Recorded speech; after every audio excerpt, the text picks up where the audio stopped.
Convidamos a ilustríssima professora, doutora Eduarda Pires Valente da Silva Marques da Costa, da Universidade de Lisboa, para ocupar o seu lugar à mesa.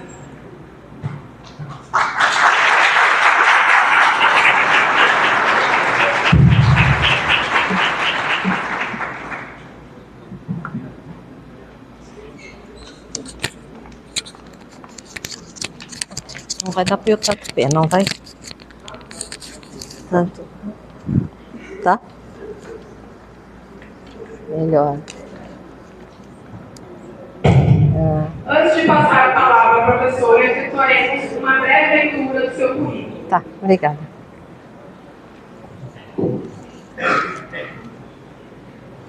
Eduarda Marques da Costa é doutora em Geografia, possui especialização de Planeamento Regional e Urbano pela Universidade de Lisboa em 2001. É professora associada do Instituto de Geografia e Ordenamento do Território e investigadora do Centro de Estudos Geográficos da Universidade de Lisboa, onde coordena o grupo de investigação MOPT, Modelação, Ordenamento e Planejamento Territorial. As suas áreas de interesse são ordenamento do território, planeamento regional e urbano, avaliação de políticas públicas, política de coesão, geografia da saúde e cidades saudáveis. Foi vice-presidente do Instituto de Geografia e Ordenamento do Território em 2010 e 2011, e 2019 e 2022. Entre 2010 e 2019, coordenou a licenciatura em Planeamento e Gestão do Território, e desde 2020 que co-coordena o mestrado em Gestão do Território e Urbanismo. Tem participado de diversos projetos de investigação, 30 internacionais e 22 nacionais, e ainda em estudos de consultoria, cerca de 30 projetos, nomeadamente para a Direção-Geral de Política Regional e Urbana da Comissão Europeia. Participou de vários conselhos de avaliação, como o Conselho de Acompanhamento do Programa Rede Europeia de Observação para o Desenvolvimento e Coesão Territorial. É especialista do Programa da União Europeia, vocacionado para as cidades, o Programa BART, na área da saúde e na área do apoio às autoridades, locais e outros intervenientes na concessão e execução de políticas integradas e participativas. É avaliadora dos projetos de investigação da Academia da Finlândia e da Agência Nacional Italiana de Avaliação das Universidades e Institutos de Investigação. Atualmente, é avaliadora das bolsas de pós-graduação da Fundação La Caixa e ainda do Conselho de Investigação da Pontifícia Universidade Católica do Peru. Foi membro da direção da Associação Portuguesa de Geógrafos no período de 2016 a 2021 e atualmente é membro da Coordenação e Associação Internacional de Planejamento Urbano e Meio Ambiente. É membro da Coordenação de Rede de Política de Coesão, RSA, e membro representante de Portugal, da Associação das Escolas de Planeamento Europeu.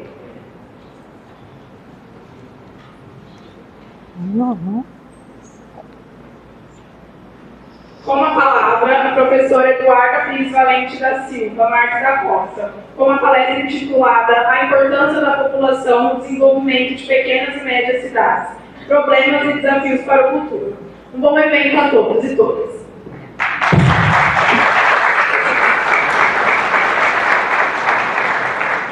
Ai, espero estar assim. Boa noite, ouvem-me bem? Sim? Diz? Tem que ser este? Ah, tá bom. Então, este é melhor. Boa noite a todos e a todas. Estou muito feliz por estar aqui. Queria começar por cumprimentar a mesa das autoridades, verdadeiramente uma mesa de autoridades, que é muito contente, muito orgulhosa, e acho que percebi agora melhor, depois de vos ter ouvido falar e de olhar para esta plateia tão recheada e tão numerosa, a importância que tem a pós-graduação aqui em Londrina e o carinho que os docentes também dedicam a esta pós-graduação e, como se vê, a mobilização dos alunos que está aqui representados pelo Ramon.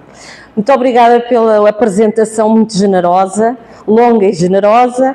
Agora vai ser muito difícil porque não os posso desapontar, não é? Como subiu muita parada. Pronto, mas vamos falar uma conversa informal e esperar que a discussão traga, de facto, algum contributo para nós combinarmos aqui diferentes perspectivas da geografia. Eu tenho uma vertente de geógrafa ligada ao planejamento muito quantitativa. Não sou da geração atual do SIG, não sou, mas coordeno um grupo de modelação, fiz mais economia regional, mas coordeno um grupo de modelação com muita gente que trabalha em SIG e que combina valências da física e humana. E esse é o nosso desafio, é combinar as valências da física, da humana, recorrendo às tecnologias que temos hoje para podermos comunicar. Eu acho que é muito importante entender, comunicar aquilo que são as potencialidades da geografia. E hoje tivemos uma banca e eu acho que um desafio, e a conversa da manhã deve ajudar também a isso, o grande desafio é nós, geógrafos, conseguirmos demonstrar a importância que temos em qualquer equipa de trabalho. E, portanto, a integração em equipas de trabalho é o desafio que coloco às pós-graduações.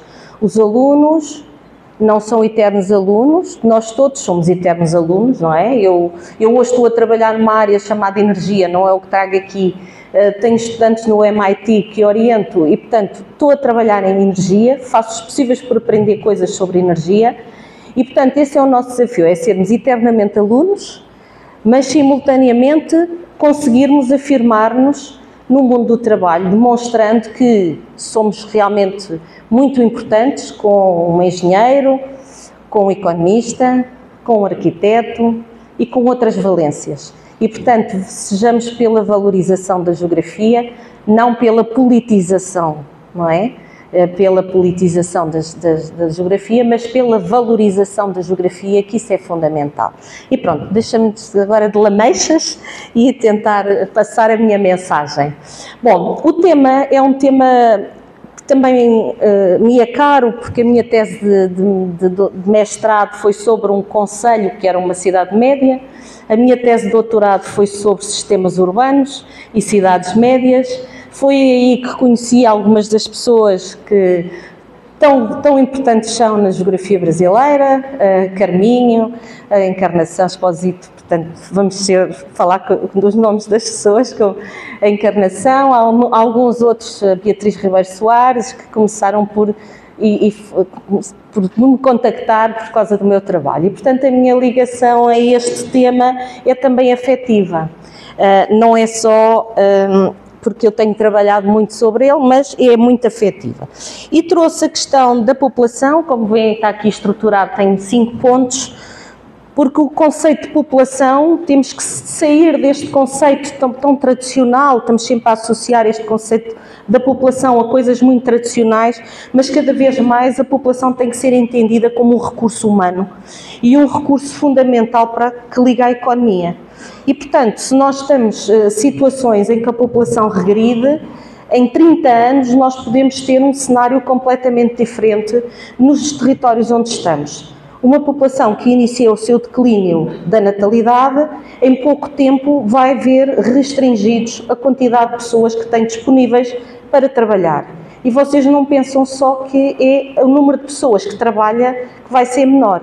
É que quando eu tenho menos gente disponível, também tenho menos filhos. Se temos menos filhos, não precisamos de escolas primárias, vamos reduzir a procura de professores. É uma cadeia tão importante de consequências que, de repente, territórios que tinham todas as potencialidades para ter vida, podem ficar condicionados em 2 gerações, em 20 anos, não é? Que é o tempo entre o nascer e o ter uma formação e o poder entrar na atividade. E, portanto, é um bocadinho hoje discutirmos algumas questões relacionadas com isso.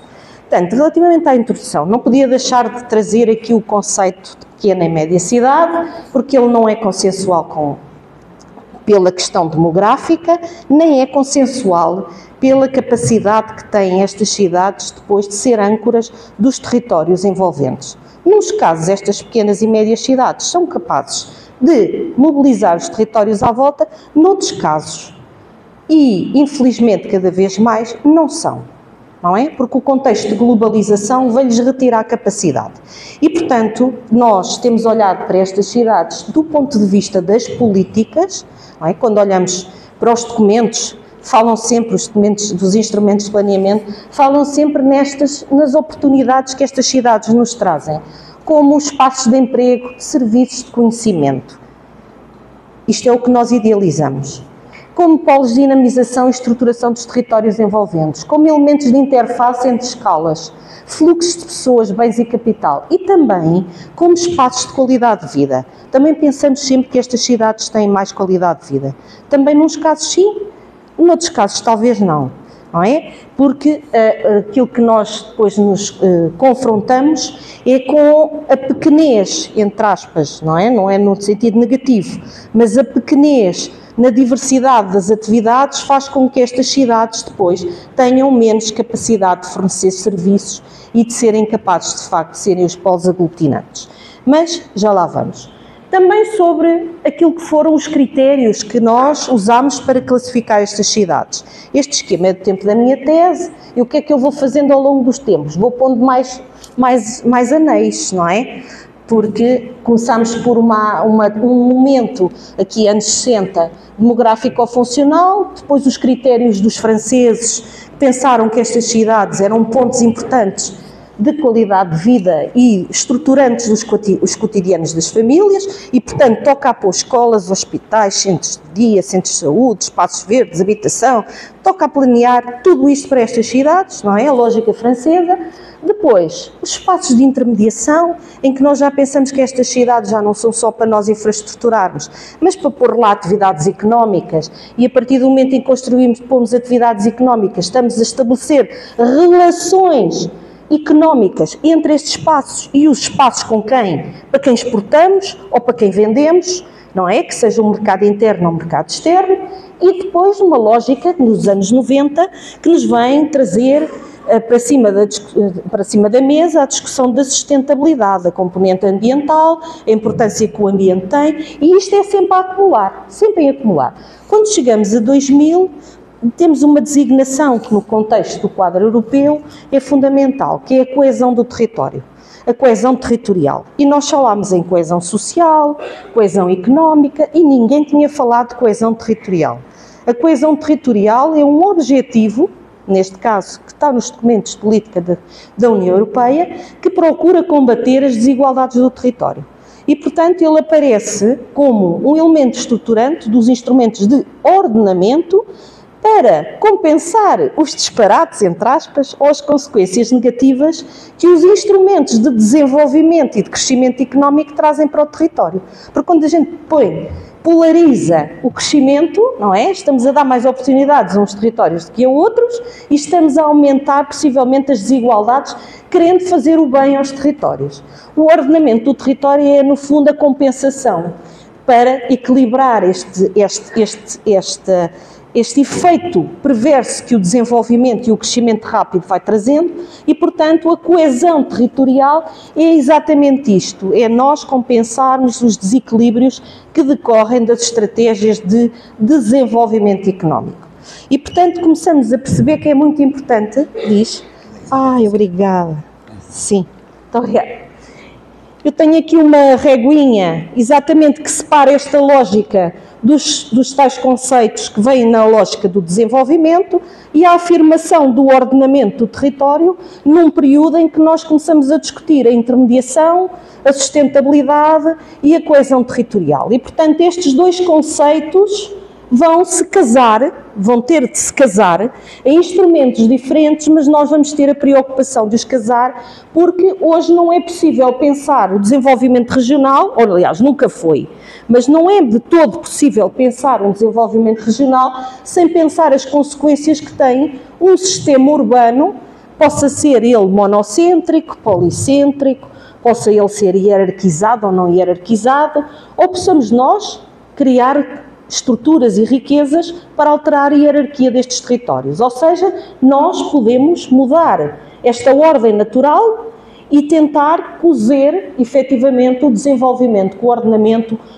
promovendo territórios mais coesos e mais equilibrados do ponto de vista territorial. E porquê que eu estou a falar disto quando devia estar a falar de cidades médias? Porque o mundo não vive, ou os nossos países não vivem apenas das metrópoles. Os nossos países têm, a base dos sistemas urbanos são basicamente pequenas e médias cidades, porque é aí que se tem concentrado a maior parte da população. Nós sabemos que o mundo rural perdeu população, não quer dizer que tenha perdido vitalidade económica, são coisas diferentes. Perdeu gente, mas não perdeu a função económica, especialmente aqui, se falarmos de agronegócio é evidente, mas nós temos a maior parte da população neste grupo de cidades. Portanto, se temos que nos preocupar com a coesão, temos que naturalmente considerar as pequenas e médias cidades neste contexto. Então, passando um bocadinho à frente, só com receio do tempo se alargar muito, aqui eu fiz um levantamento dos critérios agora, porque não é, quando se fala de pequenas e médias cidades, não importa a população. E eu quero tirar isto da cabeça das pessoas. Não importa, mas importa. Porque eu não posso ter um hospital central ou uma universidade a funcionar numa cidade que tenha 5.000 habitantes, a não ser que eu perceba que aquela cidade é só para aquilo, que está numa área central e toda a gente vai lá e se desloca para lá ir e, portanto, ele é um centroide do processo. Agora, se for mais uma cidade, eu não posso ter. Portanto, a população não é o único critério, mas faz diferença e é importante. E o que é engraçado nós percebermos é que ao longo das décadas, primeiro nos anos 80 falamos de 100 a 250 mil, nos anos 90 baixamos o critério já, aquele 100 já baixa para 20, não é? E começamos a ajustar pequenas 50 a 100, isto vai-se tentando ajustar às realidades dos vários países e temos aqui um outro estudo já de 2014 que fala em 25 a 50 mil e um outro estudo mais recente ainda, que é de 2015, que já olha para as aglomerações de 5 mil a 50 mil, mas com densidade superior a 300 habitantes por quilómetro quadrado, ou seja, não é um município com 5 mil habitantes, todos espalhados como eu faço com a Canela. É toda a gente juntinha no mesmo sítio, para que eu tenha os limiares do Kristaller, aquilo que nós temos que discutir como as bases teóricas, para as minhas funções poderem funcionar. Senão as minhas funções não têm limiares de procura, se as pessoas estão todas espalhadas. E isto agora mudem de escala, de repente, nas vossas cabeças e percebam porque é que o povoamento disperso é mau e porque é que os perímetros urbanos estão demasiado grandes. Mas voltemos aqui agora, isto era outra escala e outra discussão. Voltemos a esta escala e a esta discussão, ok? Pronto. Então, este trabalho de 2015 faz uma recriação daquilo que já eram tipologias anteriores, em que temos cidades que estão na envolvência das metrópoles, temos redes só de pequenas e médias cidades e temos cidades isoladas que funcionam como polos organizadores. E, portanto, qualquer uma destas três situações, naturalmente que vai ter desafios diferentes, vai ter potenciais diferentes, porque eu aqui não estou a falar de 20 mil, pela proximidade que têm, estou a falar de 20, com 70, com 20, com um modelo todo em rede, que eu, para uma função, posso ter 20 mil, mas para um conjunto de funções posso ter 1,5 milhão. E, portanto, é uma rede de pequenas e médias cidades que, pela proximidade, eu posso chegar a 1,5 milhão e eu consigo viabilizar o quê? Captação de investimento, inovação, aquelas coisas que eu preciso depois e que não são só os serviços banais ou os serviços com mão de obra desqualificada, certo? Ou indústria para mão de obra desqualificada, não são só esses, ok? Portanto, ao contrário, eu aqui se calhar tenho os 50 mil, mas ele já faz um grande trabalho, porque ele tem que organizar este território todo à volta e, portanto, são 50 mil, mas com uma tarefa muito árdua de organizar o seu território na envolvente. E, portanto, todas as funções que eu lá puser podem ser discutidas, negociadas ao nível regional, porque se eu quero reforçar o polo, eu então, mesmo tendo 50 mil, ponho lá o dobro das funções, dou valor àquela cidade, altero a hierarquia da rede e estou a mudar a realidade. Portanto, não há impossíveis, gente, ok? E a minha mensagem na tese à tarde foi essa. Nós podemos tentar mudar as coisas quando pensamos nas funções e o valor que queremos dar ao território. Okay? Nós temos que assumir valor que queremos dar ao território. Okay? Então, há aqui algumas conclusões destes 3 níveis, não é? Que são diferentes, e pensar que temos forças nas 3 e que temos fraquezas.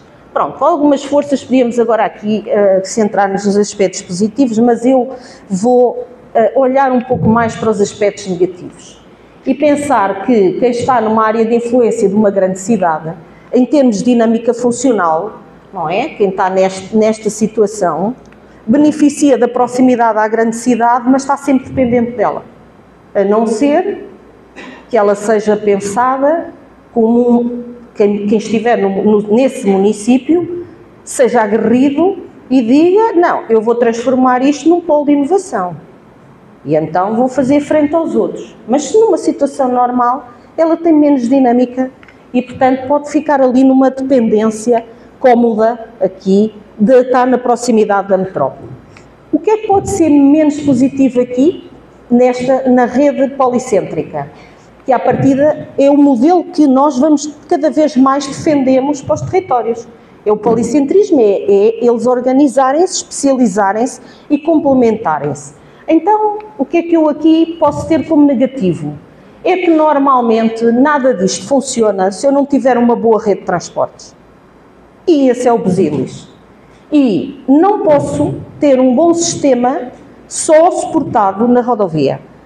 Portanto, isto exige um bom sistema de transportes, este modelo de complementaridades, eu estar aqui, ir estudar aqui, ou eu estar aqui e ser funcionário de uma empresa de inovação farmacêutica aqui, morar ali, fazer este intercruzar de coisas, só é possível a complementaridade com sucesso se eu tiver realmente uma boa rede de transportes.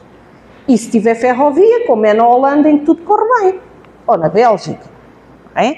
Tudo próximo, tudo ligado, não é? Nós saímos num sítio, largamos a bicicleta, apanhamos o comboio, estamos no país ao lado, 10 minutos depois.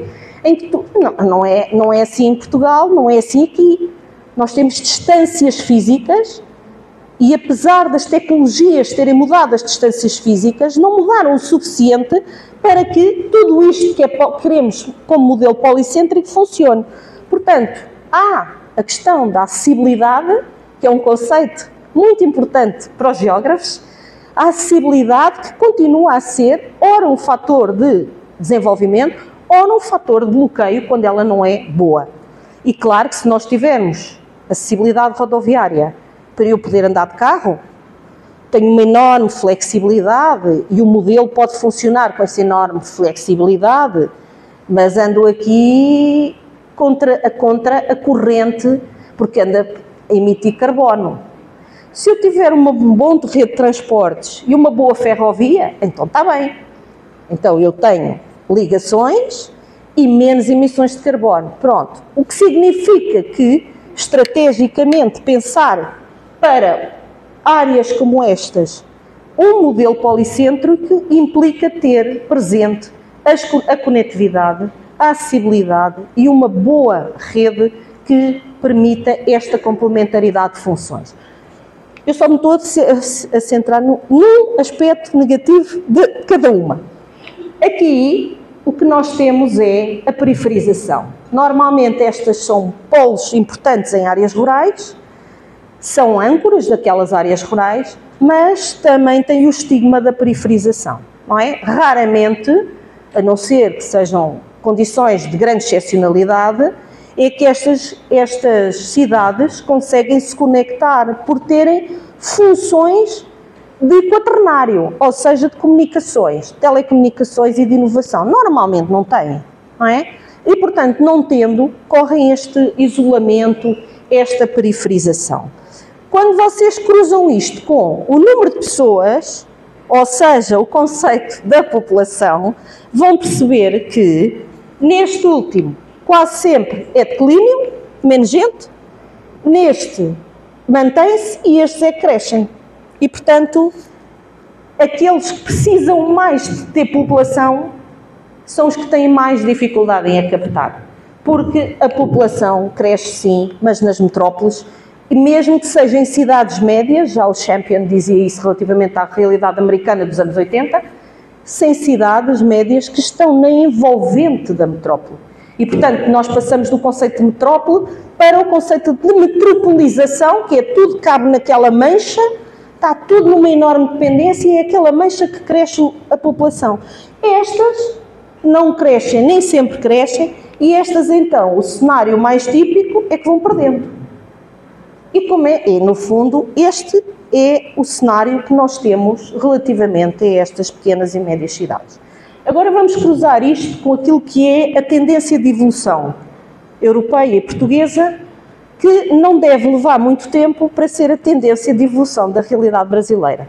Já se nota, mas vai-se notar muito rapidamente, porque, como eu vos disse, as transformações demográficas começaram por demorar 60 anos, depois começaram a levar 40, depois levaram 20 e agora há sítios que em 10 anos mudam completamente. E, portanto, mudam porque não é só a questão da população dos naturais, mas mudam porque ora perdem pelo êxodo, ora ganham, porque captaram novas pessoas. Então vamos só ver o que é que nós temos na nossa realidade. Esta é a dinâmica de crescimento da população em 2021. Como veem ali, a posição de Portugal é dramática, não é? Neste quadro, como aos países do Sul, de grande perda. Portanto, nós estamos neste momento, somos dos países com maior envelhecimento. E Lisboa é a cidade uma das 4 cidades mais envelhecidas do mundo. Lisboa cidade. E não é com desprimor que eu digo velhos, não é? Mas se vocês passarem nos bairros típicos da cidade, tem turistas idosos. É isto. É o cenário que nós temos. Não tem qualquer desprimor, é assim a realidade. E, portanto, isto é a relação do número de idosos por cada 100 ativos, o que significa que eu aqui já tenho um número enorme, também no quadro europeu, de idosos relativamente a quem trabalha. Ou seja, quem não trabalha, relativamente a quem trabalha, uma relação já muito pesada para o sistema de segurança social, para o pagamento, para os descontar, os impostos, ou seja, população é também isto.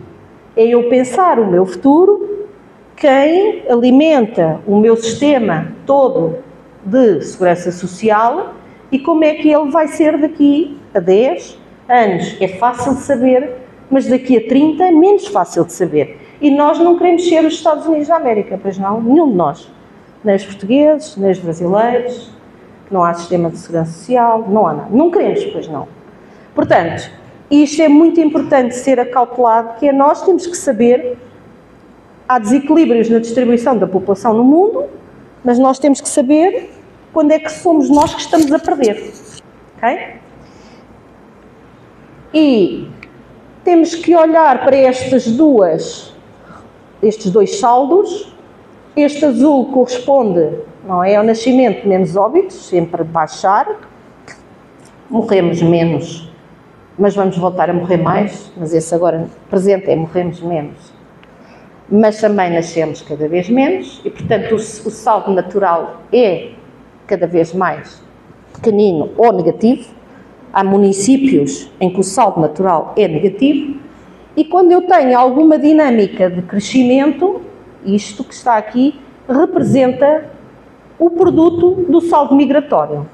Agora imaginem as pequenas cidades de áreas rurais que perderam pelo êxodo rural, agora só têm idosos e, portanto, perdem pelo crescimento natural. Como é que isto se inverte? Não se inverte a não ser que vá para lá outra vez gente nova. É a única hipótese, não é? É eu criar uma empresa nova, deslocalizar, captar 500 pessoas, essas 500 pessoas organizam-se, mesmo com uma taxa de natalidade ou de fecundidade inferior a 2,1, mesmo que seja de 1,5, levam 15 anos até eu ter gente a entrar para a escola, outra vez secundária, e levam 20 anos até eu ter gente nova para trabalhar naquela cidade pequena. É isto. Mas eu tenho que conseguir captar 500 pessoas. Tenho lá 5.000, tenho que meter lá 500 pessoas. Se eu não conseguir lá meter 500 pessoas, eu não inverto a tendência. Isto é muito difícil fazer em planeamento. Como é muito difícil inverter, o que nós não podemos é deixar acontecer. E, portanto, temos que antecipadamente perceber quando é que nós estamos na situação crítica para poder fazer antes, senão depois não inverte.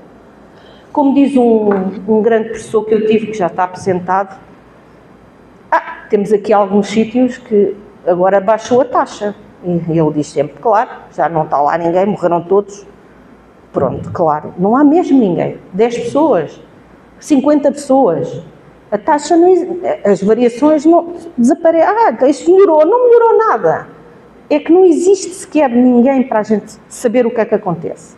E quando isto acontece, fecha o centro de saúde, fecha o táxi ou o transporte não existe, o taxista desaparece, vai para o sítio ao lado, a farmácia nem pensar. E, portanto, não podemos esperar que tudo desapareça para fazer alguma coisa. Nós, como planeadores, temos que antecipar o que é que vai acontecer em 10 anos, para nestes 10 anos poder fazer alguma coisa para que 10 anos depois não aconteça o que nós já sabemos que vai acontecer. E é este o nosso papel, não é? Porque não é difícil perceber o que é que acontece quando vimos os bonecos anteriores e quando vemos este gráfico, certo? Bom, aqui temos também a dinâmica de crescimento da população, veja lá, nós todos negativos aqui, o nosso crescimento natural, então o interior do país, o interior de Portugal, negativíssimo, e depois o saldo migratório com aqui alguma capacidade de captação. Não é? Nós temos um saldo migratório que não é, que oscila muito, oscila bastante, e oscila na composição dos países que vamos recebendo, as origens, neste momento, para além de, obviamente, e muito contentes com isso, uma enorme comunidade brasileira, os últimos anos foi uma atração enorme de orientais, paquistaneses, etc., ligados à atividade turística, à culinária, aos serviços que são típicos de uma cidade turística que muita gente que vem de Marrocos, Paquistão, até depois da faixa russa, que agora também já há alguns que fogem, não é só os ucranianos, também da faixa russa, que estão associados a este desenvolvimento da atividade turística que tanto tem vindo a crescer, não é só em Lisboa, é Porto, é Algarve, é também outras localidades. Ok, vamos lá. Aqui vou passar um bocadinho à frente, senão fica aqui muito tempo. O que é que este gráfico é muito... Eu não o quero complicar, mas é assim. Temos aqui o tal dito crescimento natural, o saldo migratório, e este é o crescimento final. Se vocês forem ver aqui, as capitais das metrópoles crescem por saldo migratório. Olhem aqui no sul, olhem em todas, ok? Quem são os perdedores disto?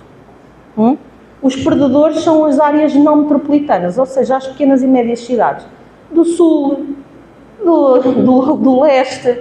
Afinal, não é só por ser país de leste ou país de sul, é uma tendência.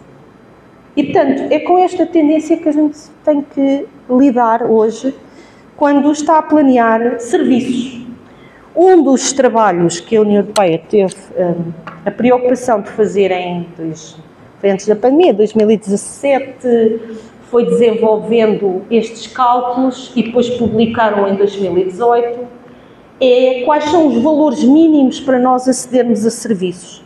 Então, aqui, quando eu tenho cidades com menos de 50 mil habitantes, estamos aqui a falar de quem vive nas áreas rurais, olhem lá a distância que tem de percorrer comparado com quem vive, neste caso, com quem procura, aliás, serviços banais ou serviços mais diferenciados. Ou seja, estas curvas, que é para agora obviarmos isto e não demorarmos aqui muito tempo, mostram-nos que quanto maior é a dimensão das cidades, mais perto ficam de mim todas as funções. E então, quando é que a gente está a discutir qualidade de vida? Então, se eu estou mais perto das funções, quando é funções, é hospitais, áreas especializadas, escolas, ou infantários, serviços esportivos, teatros, supermercados, etc. As coisas do meu dia-a-dia. Se está demonstrado que nas cidades, quanto maior forem as cidades, mais próximas essas coisas ficam sempre do sítio onde eu moro, isto não é um panorama muito bom para as pequenas e médias cidades em áreas de baixa densidade, ou seja, em áreas onde há pouca gente. E, portanto, esta evidência é cumulativa. E, portanto, um centro de saúde ou um cuidado de atenção primária pode funcionar numa área rural, mas um serviço de urgência nunca vai funcionar numa área rural. E a minha qualidade de vida não é só quando eu vou ao médico e preciso de medir a tensão, é quando eu tenho um infarto, não é? É quando o meu filho tem um ataque de asma. É nessa altura. E é nessa altura que tudo está longe. Então, é impossível planear se nós não pensarmos como é que resolvemos o problema de, em situações com baixa densidade ou baixa procura, manter vivos os serviços para a população. E é por isso é que a palavra população é tão importante. Tão importante. É por isso. Acho que vou saltar por causa das horas e vou olhar, e vocês vão olhar aqui agora um pouco mais aqui já para Portugal também. Esta é a evolução da população residente. Como veem, isto não tem crescido praticamente nada nos últimos anos, muito pouco. E a diferença entre a taxa de mortalidade e de natalidade, o que significa que o nosso crescimento natural aqui não existe, todo ele. E há uma teoria que explica isto, não é? Que é a teoria da transição demográfica, em que nós já estamos nesta fase aqui e estamos a tentar que esta taxa de mortalidade, pronto, continue a baixar, mas esta taxa de natalidade tem claramente que subir.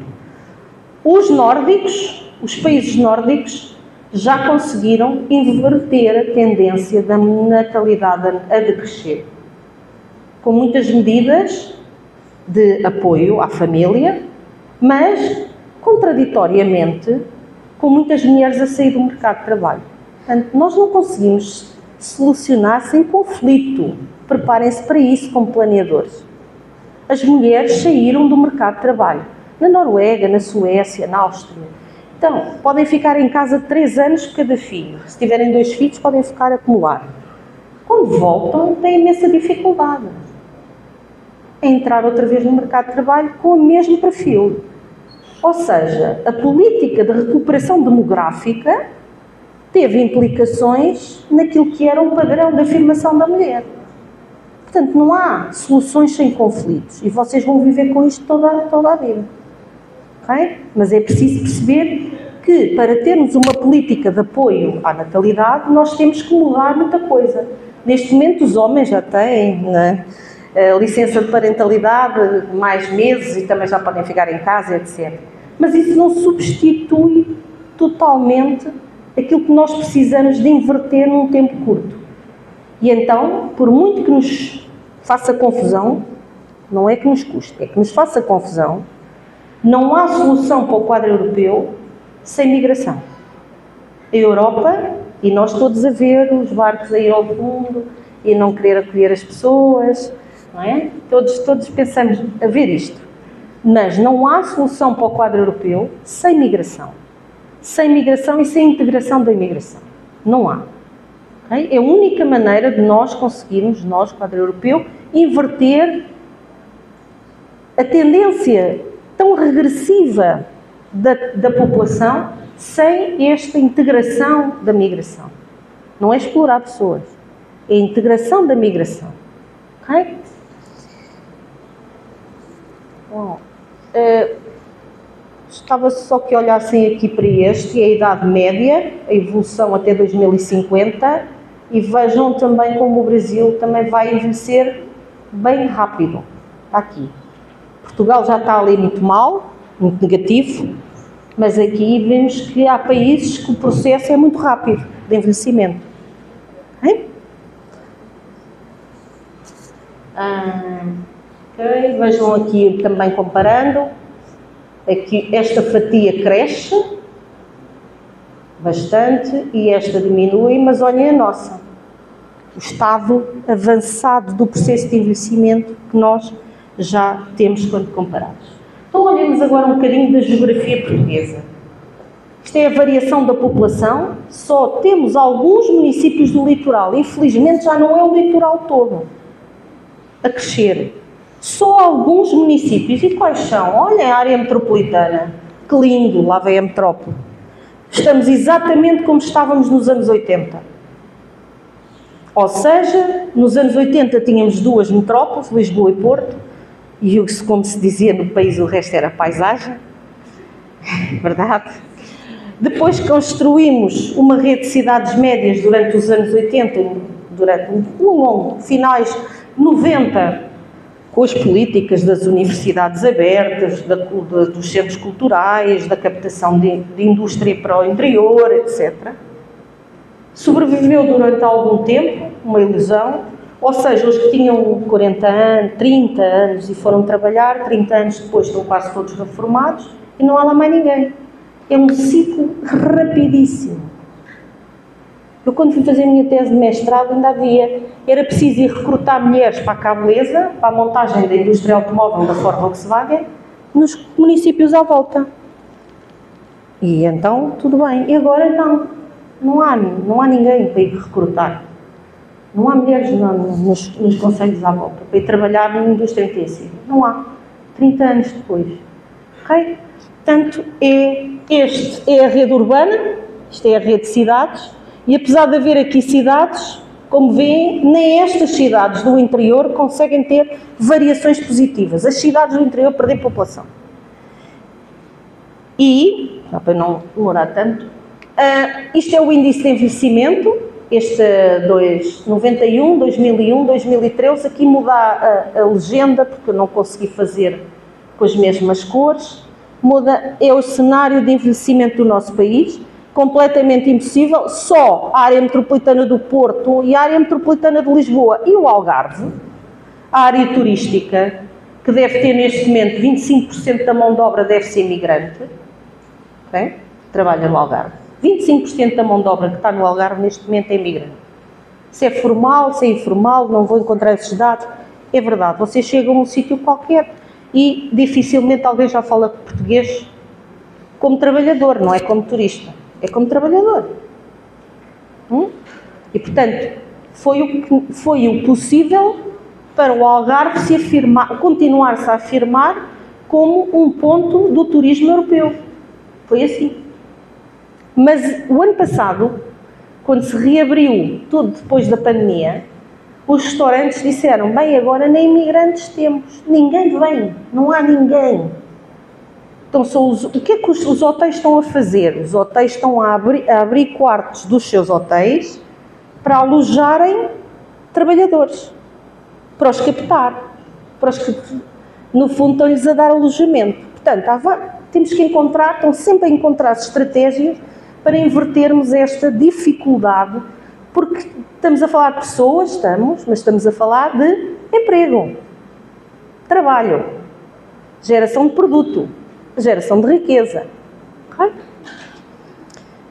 E aqui já se tinham alguns sinaizinhos, que este estado é de 2017, que as únicas que cresciam eram as de 20 a 50 mil, com maior dinâmica, o resto cresce pouco. E quando vamos olhar para os perfis, as pequenas, no caso da realidade portuguesa, estão muito agarradas ainda à indústria transformadora e uma indústria intensiva em trabalho. Ainda estão muito agarradas a isto. Menos agarradas ao terciário. E, portanto, significa que ainda alguma evidência destas cidades está associada a atividades económicas de menor qualificação. Menor qualificação da população. Acaba por gerar menos riqueza também e diferentes níveis de organização. Isto é a fraca densidade empresarial. As empresas, o maior número de empresas, isto é ponderado, não é absoluto. Não se fazem mapas com números absolutos. É que empresas por quilómetro quadrado. Porque senão, claro, o maior tem maior, o mais pequeno é mais pequeno. Não, empresas por quilómetro quadrado. E aqui está o maior número de empresas. Portanto, o resto é quase, afinal, também é paisagem. Não é? Começa a ser... E é muito importante termos esta consciência do território e fazermos uma boa cartografia do território. E é por isso que os sistemas de informação geográfica são tão bons, porque fazem tudo isto muito mais depressa quando eu fazia com lápis de cor. Eu fazia à mão, com lápis de cor. Não é? E agora não, agora é rápido. Temos é que olhar para o que... digo sempre isto aos meus alunos. Temos é que olhar para o que é que estamos a fazer. Porque ele fica colorido e fica bonito. Mas às vezes está errado. Não é? E é preciso olhar e pensar o que é que aquele dado... Senão é só passar, como estamos ali no supermercado, não é? Código de barras, tuc, sai o mapa. Tuc, sai o mapa. Tuc. Nós não estamos no supermercado, na caixa. Nós estamos a fazer ciência. E, portanto, eu coordeno um grupo de modelação, é? Portanto, mas estou-vos a fazer um aviso, porque muitos dos que iniciam acham que o SIG é fazer mapas. SIG não é fazer mapas. SIG é fazer mapas fantásticos para comunicar ciência. E isso não é para qualquer um. Está bem? Só para a gente ter maior responsabilidade, que aquilo não é só passar na caixa do supermercado. Bom, estas cidades pequenas, de facto, depois têm problemas também de manutenção de infraestruturas. Começa-se a degradar as vias, a rede viária. É muito típico andarmos entre estradas nacionais cheias de buracos, não é? Porque é difícil a manutenção por parte das entidades da central e também das locais. A degradação dos equipamentos de saúde, degradação das escolas, ou seja, não há o paraíso. Era que eu hoje não queria deixar uma imagem muito pessimista das pequenas e médias cidades, mas queria deixar uma imagem realista. E não adianta os textos idílicos, que eu também já escrevi, porque quando eu escrevi os meus textos em 80 era verdade, era bom, era positivo. E quando eu escrevi alguns textos em 90 também era verdade. Os agora é que já não são. Tá? E, portanto, temos aqui equipamentos, mas qual é a viabilidade de alguns equipamentos se não tiverem procura? Se não houver gente? Quem é que paga? Quem é que vai pagar, não é? E, portanto, é preciso termos essa atenção e precisamos de serviços diferentes. Eu já não preciso de escolas, preciso de centro social, preciso de centro paroquial, preciso de lar de idoso, preciso de tudo diferente. E isso também obriga-me a flexibilizar e a mudar as minhas necessidades, o que é que eu vou precisar. Eu converto uma escola primária num lar de idoso. Pronto, se calhar tenho uma solução. E a escola tem um sistema de ônibus que vai buscá-los e leva-os todos para outro sítio. Mas o lar de idoso eu não os posso levar, eu tenho que os ter ali. Então, eu ponho o lar, a escola passou a ser um lar de idoso, certo? Então, é isto que é o desafio constante de trabalhar, para já, estruturar uma escala regional, mas simultaneamente para quem trabalha na escala local, que na escala local tem o problema ao seu lado, todos os dias. O planeador da escala regional o que tem que fazer é ajudar a gerir a distribuição do dinheiro. Nós temos que negociar da escala regional com a escala local. Essa é uma negociação. Eu a ti dou-te o Hospital Central, mas a ti dou-te não sei o quê, a ti faço isto, aquilo faço daquilo. Contínuo, obviamente, não é? Mas eu estou aqui na minha escalazinha local, tenho que reclamar o tempo todo que é mais, e quer isto, quer aquilo. Certo? Bom, e para terminar este ponto, é o 4, pois eu tenho só o 5, queria só mostrar um estudo, porque trabalhamos recentemente num projeto sobre envelhecimento e sobre a mobilidade dos idosos. Às vezes não temos consciência, nós temos idosos que não saem de casa, não é? A pandemia então fechou-os completamente. Eu moro estou a imaginar, eu idosa, num 5º andar sem elevador, numa área central de Lisboa. Quantas vezes por semana é que eu saio à rua para fazer compras? Uma e às vezes nenhuma. Porque nos prédios, os edifícios não têm elevador e estas pessoas já não são capazes de sair. Porque nós não estamos a pensar o que é um idoso de 65 anos, que tem estatuto do idoso, passa à frente na fila, mas depois todo atlético.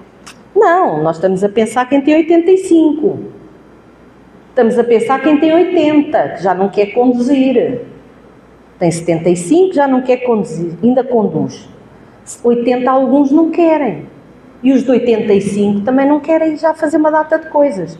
E ainda vivem até aos 90. Não se esqueçam disso. Portanto, quando vocês estão a pensar em idosos, isso é outra coisa que tem que sair da nossa cabeça. É que estamos a pensar em pessoas de 65 ou 75 anos. Não é verdade, esses estão ótimos. Esses saem, passeiam, gastam, vão ao restaurante, vão ao ginásio, vão buscar os netos, são parte da vida ativa. O grosso do problema são os que têm mais de 65 e que vão ser cada vez mais. São imensos, vão ser imensos. É a realidade americana que nós vemos, que é aquela gente a arrastar-se com os andarilhos na rua, sozinhos, e que não têm familiares e não têm ninguém.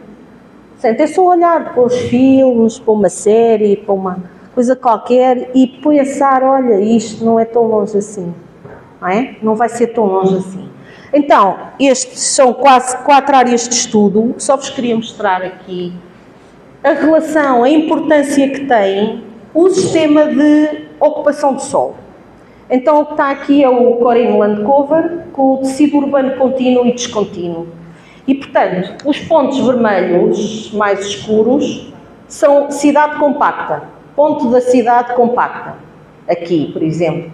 E o resto destes, o vermelho vivo, são pontos de tecido urbano descontínuo, ou seja, de baixa densidade e de dispersão.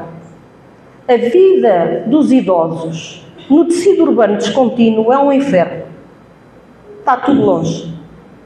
E, portanto, mais um argumento para eu planear a cidade compacta, para eu, a nível da escala da cidade, começar a pensar naquilo que eu tenho que fazer para densificar, não é, estas ocupações, de maneira a ter os serviços próximos das pessoas. E, portanto, isto são exemplos de fotografias das nossas áreas de estudo. A mesma coisa, aqui a Coimbra já dispersa, a cidade de Faro muito compacta aqui, mas aqui é tudo disperso, aqui é tudo disperso, aqui é a única parte que ela é compacta, o resto ali é tudo disperso, não é? E, portanto, é muito difícil, estes são os serviços, aqui, um serviço aqui, outro aqui, agora imagine isto em contexto disperso. Significa que, quando nós, e mais uma vez é para a utilidade de SIG, nós temos aqui a potencial de cobertura nas várias cidades a 15, 30, 60 minutos e mais de 60 minutos. Por carro, menos de 15 minutos, temos quase 100% da população que consegue se deslocar, mas se eu andar a pé e for idoso, já só tenho 50% aqui, 41, 45. Aqui em Aveiro, que é uma cidade perto do Porto, muito dispersa, só 22,9% é que está a 3,5 km por hora, menos de 15 minutos. Aqui vai piorando em Coimbra, ok? E se eu for um idoso com limitações, ou seja, não é o dos 65 aos 75, é o dos 75 e mais, eu ando mais devagar ainda. E se eu ando mais devagar ainda, então, a menos de 15 minutos, só 20,5% dos idosos da cidade de Lisboa, é que acede aos serviços, aos cuidados primários. E quando eu venho para Aveiro, só 7,3% dos idosos com mais condicionantes é que acede a menos de 15 minutos a um cuidado primário, ou seja, ir ao médico. Ou seja, isto muda radicalmente e o que é que eu tenho que fazer? Tenho que encontrar alternativas neste tecido disperso de reorganização do serviço. Ou posso arranjar um transporte às pessoas, depende de como é que eu vou organizar, mas não. Ou também posso substituir uma parte dos serviços por telecomunicações, ou posso levar o serviço às pessoas. E então entra o conceito que a Organização Mundial de Saúde nos traz, que é o aging in place, ou seja, envelhecimento no lugar. Então eu tenho que encontrar estratégias para as pessoas poderem envelhecer no lugar. E cada vez mais eu ir prestar o serviço a estas pessoas, porque elas não vão poder deslocar-se. Ou, aliás, uma parcela delas vai-lhe custar muito esta deslocação. Ora, isto são cidades médias portuguesas, é Lisboa e cidades médias portuguesas. Eu não tenho nenhuma evidência de uma cidade pequena portuguesa, ou aqui, mas digo que seria metade disto. Ou seja, 3% da população é que estava a 15 minutos a pé de qualquer centro de saúde. O que é muito pouco. Pronto. E estes são os esquemas, olha, os mapas que temos aqui. E agora passa para o fim. Temos então aqui alguns domínios críticos, vários domínios críticos, que eu fui falando ao longo da sessão. Não se esqueçam que estes problemas que tivemos a falar aqui ainda acrescem outros, o abandono da atividade agrícola, que nós nos esquecemos que não é só porque ficam expectantes para ser especulados, é porque a qualquer momento vão arder. É o outro problema destes territórios. Não é só porque estão em especulação, à espera de ser vendidos para a área urbana, é porque vão arder também. Não é? São mais, é a escassez de água, é uma maior produção de lixo, é mais consumo de energia, porque a organização das cidades também agora propicia isso. E, portanto, temos aqui uma série de domínios críticos. E temos isto como perguntas, não é? Que agora não podemos deixar de responder. Não é? E aquilo que eu vos fui dizendo ao longo da sessão, que era a das soluções, passa exatamente por nós conseguirmos captar população jovem mais qualificada. Ou não deixar sair a que lá está. Eu estava a dar um exemplo há bocadinho. Estávamos a conversar de universidades portuguesas do interior do país. E as pessoas vão estudar para a universidade, porque não conseguem vaga na Universidade do Litoral, e vão estudar para a Universidade do Interior. Mas quando terminam o curso, vêm embora. Não há mais nada. Ora, se não há mais nada, elas vão embora. Não é? Portanto, tem que haver alguma coisa para elas não virem embora. E nós não vimos que seja esse o pensamento. Primeiro, do poder político central. Segundo, do poder político local, que assim é mais grave. Fica muito contente porque tem lá a universidade, mas não faz nada depois para ter mais nada. Aluga quartos, tem uns restaurantes e fica feliz com isto. Ok? E, portanto, é essa inércia, não é, que nós temos que tentar converter. Depois há aqui, inverter. Há aqui um outro elemento, não queria falar dos aspectos negativos, só queria realçar os aspectos positivos que estas novas tecnologias e a questão do digital nos pode trazer. Não quero falar dos outros negativos agora, são muitos. Mas as tecnologias podem substituir serviços. E se nós não podemos pôr serviços em todo o lado, então as tecnologias podem-nos tentar fazer. Okay? E temos que começar a pensar nisso. Muitos dos serviços têm que ser deixados de ser físicos e passar a ser virtuais. Temos um programa de investimentos 21-27 que tem um eixo dedicado aos serviços de interesse geral e esta substituição de serviços. E quando eu falo substituir serviços, não é eu não ir ao supermercado e mandar vir um motoqueiro a casa trazer uma comida feita. Não é isso. Porque isso é lixo, é emissão de carbono, é tudo o que é um tipo que é mal pago, é o outro na cozinha que está a ser explorado, é tudo o que é negativo. Não, não é isso. É eu poder, preciso de um atestado e consigo descarregar o atestado online, tal. É eu conseguir fazer uma consulta digital e depois, se for necessário, vou ao médico. É eu conseguir fazer uma série de coisas virtualmente. É isso, não é, como eu digo, e estou sempre a dar na cabeça dos meus estudantes, que são devemos ser anticarbono, e isto é o oposto, que é nós compramos serviços e adoramos pagar mal às pessoas, para não fazermos nada. Cada vez que pedirem comida em casa agora, fiquem com esse remorso. Não é? Pronto. E é óbvio que nós temos que atribuir um papel a cada cidade. Se nós não atribuirmos um papel a cada cidade, dificilmente ela se especializa e dificilmente ela se demarca das restantes no território. E, portanto, terminava a minha intervenção. Desculpem se foi um bocadinho longa. Muito obrigada pela oportunidade de estar aqui.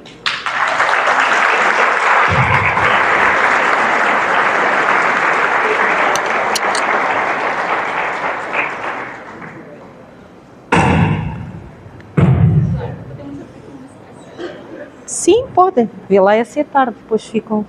Mas pode abrir. Primeiramente, quero agradecer ao professor Eduardo pela excelente intervenção, uma problemática importantíssima para nós pensarmos, como diz o Eduardo, nós aqui no Brasil parece que nós não estamos percebendo esse processo de envelhecimento, que é um ponto fundamental para nós pensarmos no planejamento das nossas cidades. Nós vamos abrir, obrigada, Eduardo, umas 3 questões para não se prolongar, porque nós temos um trabalho de campo às 8 horas. O professor Eduardo ainda nem descansou do fuso horário, chegou ontem de madrugada. Mas umas 3 questões, então quem quiser pode vir até aqui para fazer as questões.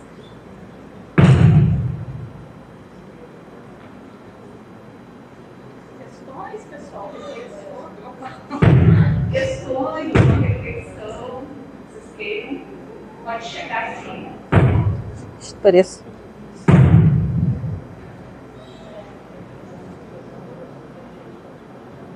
Posso falar aqui? Você consegue? Todo mundo auditório? Professor, fala. Levanta então, Raíssa, pelo menos. Vem aqui.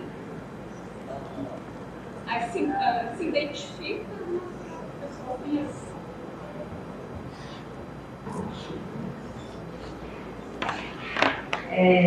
Eu acho que trouxe à tona várias coisas interessantes. Meu nome é Raíssa, mas a minha pergunta, talvez, a gente já vem falando sobre acessibilidade já há um bom tempo, né? Que abrange muita coisa. Mas talvez nessa perspectiva de uma cidade saudável e que mantenha a sua população em alta qualidade de vida, né? Que é o que a gente vem vindo do urbanismo humanista, não sei se a perspectiva, talvez que eu fiquei pensando enquanto você falava, é de como envelhecer com mais saúde para se aproveitar a cidade. E eu acho que o ponto que você tocou também no final é de como manter a cidade viva, né? Que as pessoas se interessem em estar ali. Isso também traz a qualidade de vida. Eu acho que talvez a minha pergunta é mais nesse sentido. Ok.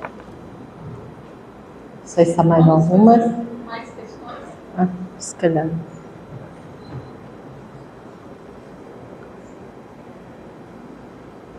Assim. Quer falar aqui?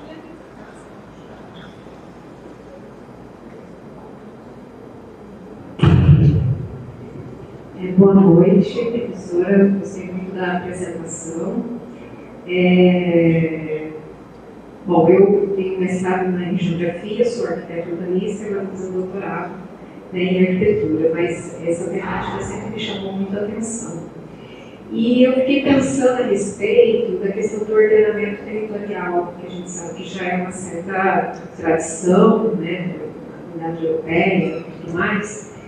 E se essa questão do ordenamento territorial ele seria uma, vou dizer uma saída, mas uma perspectiva de reorganizar o território, né, a partir dessas, porque essa questão das pequenas cidades, né, embora a gente está falando de países diferentes, do Brasil e Portugal, mas aqui nós encontramos situações semelhantes, né, as nossas pequenas cidades, nós temos a situação que os jovens eles não encontram, né, as oportunidades desse território migram, né, para as grandes cidades e muitas vezes acabam não voltando. E aí a gente vai ter, sim, uma população realmente mais idosa e crianças, né, que geralmente é isso que acontece. E se essa perspectiva do ordenamento territorial ajudaria a repensar um pouco mais em criar oportunidades no território. Então seria um pouco nesse sentido, é um pouco uma reflexão, um pouco pergunta, porque aqui no Brasil nós até temos uma política de ordenamento territorial, só que ela não foi para frente. Quer dizer, houve uma elaboração de uma lei, de um plano, né, de ordenamento territorial, em 2007. Mas sim, quem o pensou já faleceu ainda por cima, e era geógrafo.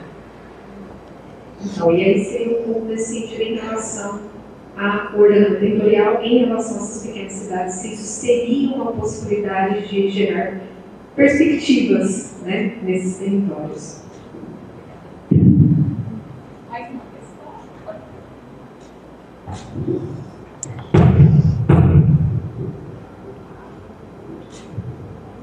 Olá, professora, boa noite.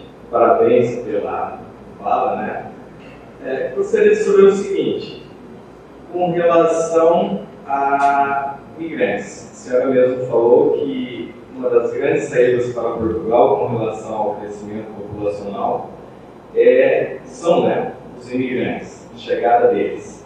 Que políticas efetivas que Portugal desenvolve nesse contexto e o que Portugal faz com relação à migração e xenofobia?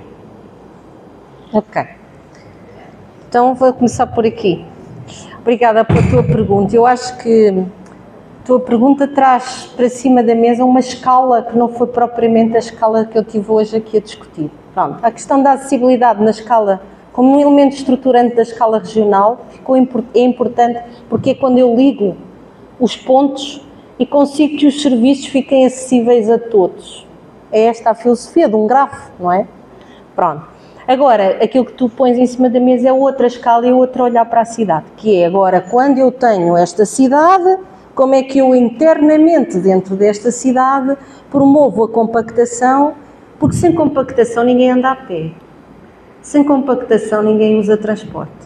Ok? Portanto, essa é a questão-chave, e se queremos então proporcionar um envelhecimento saudável e ativo, envelhecimento ativo, agora também se fala muito destas duas variantes da palavra envelhecimento, e pensarmos que este envelhecimento é o combate à obesidade, ao colesterol, a tensão alta, etc., que temos que caminhar mais e temos que ter cuidado porque depois vem tudo o resto, não é? A alimentação, é a segurança alimentar, é a circularidade da economia, vem tudo junto, não é? Numa lógica do urbanismo verde, da cidade da natureza, mas estamos a falar de outra escala e aqui os desafios têm que ser pensados de outra forma. E então, pensando que os desafios são de outra escala, há uma questão muito importante, que é a questão da habitação. A habitação não pode existir só habitação, tem que existir habitação com mix funcional. Sem este mix funcional, o resto não funciona, porque eu não faço distâncias a pé de 30 km, não é? Eu faço distâncias a pé ou ando de bicicleta de 2, 3, 4 km e depois tenho que usar um transporte. E se não houver mix funcional, eu tenho separação de funções, que foi a cidade planeada, as cidades planeadas funcionalistas, de qual o exemplo é Brasília, não é? Não é uma cidade para caminhar, porque as funções estão separadas. Portanto, não vale a pena projetar nada sem mix funcional, ok? E essa é a questão-chave. E nem sempre é fácil, porque quem planeia a habitação não gosta de planear serviços. Gosta de vender tudo, bem vendidinho. E é aí que entra o poder público. A reserva de espaço para equipamentos, para caminhar, para outras coisas. Está aí, sim. Ordenamento, claro que sim, muito importante.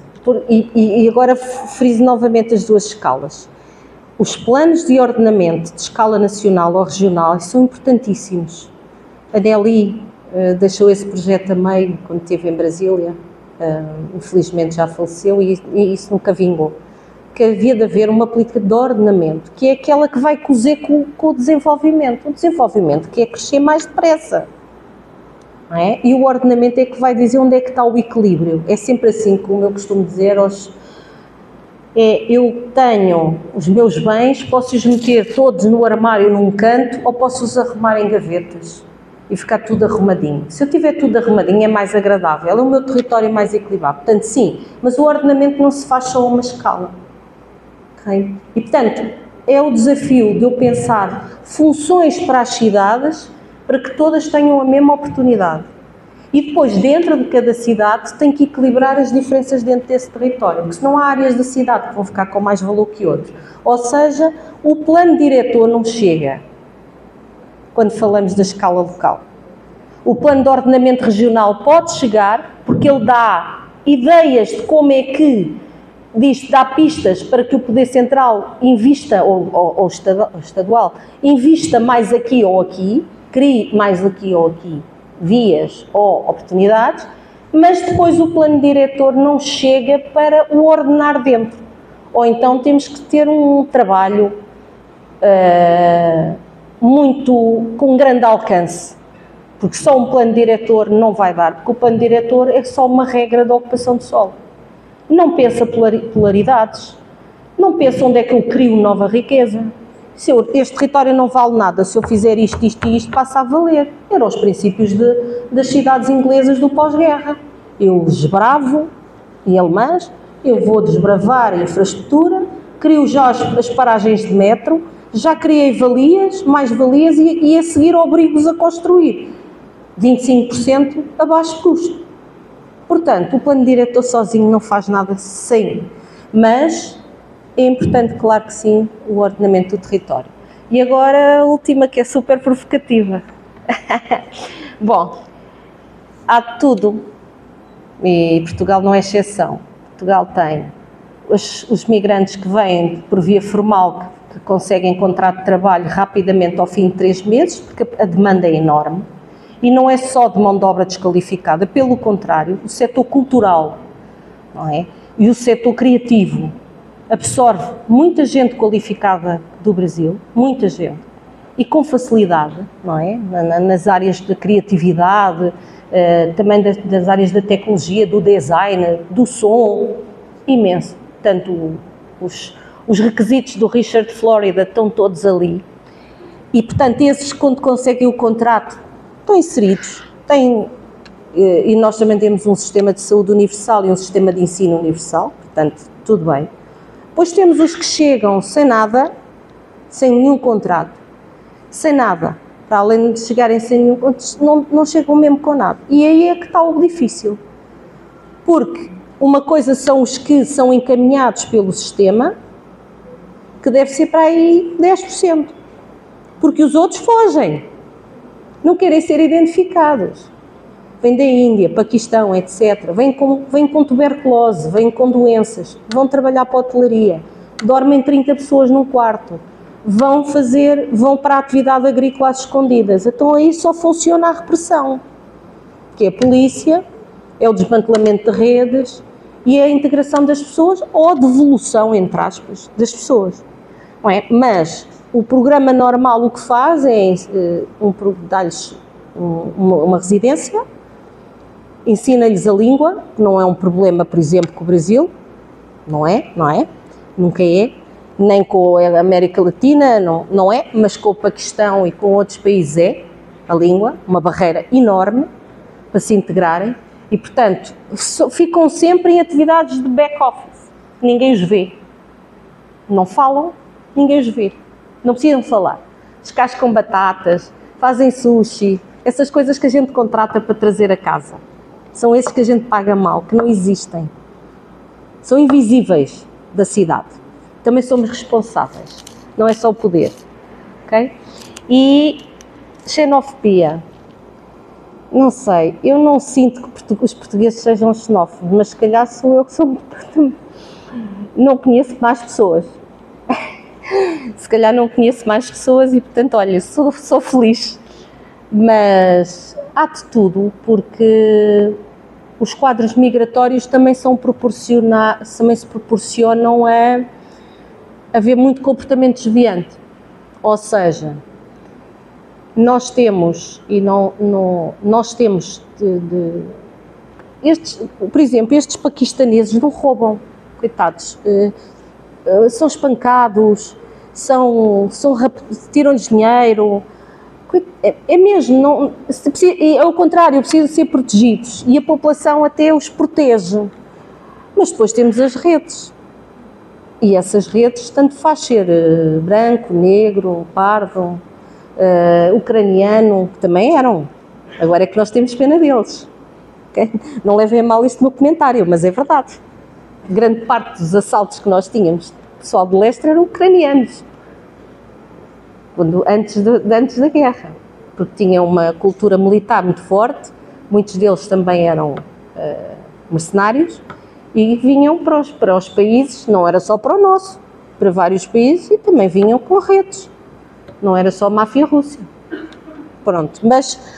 E aí, mais uma vez, cá está. Não sei se o discurso é xenófobo, se é atuante.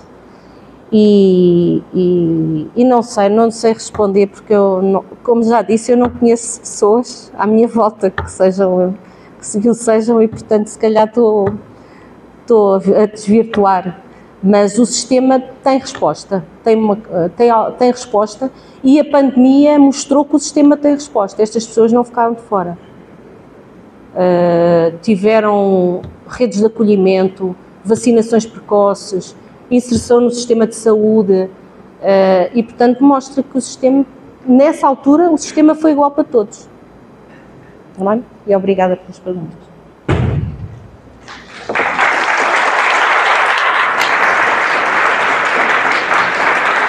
Obrigada.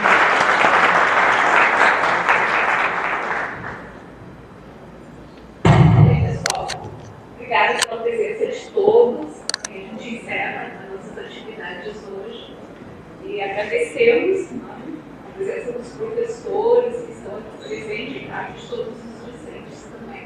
Boa noite a todos. Boa noite.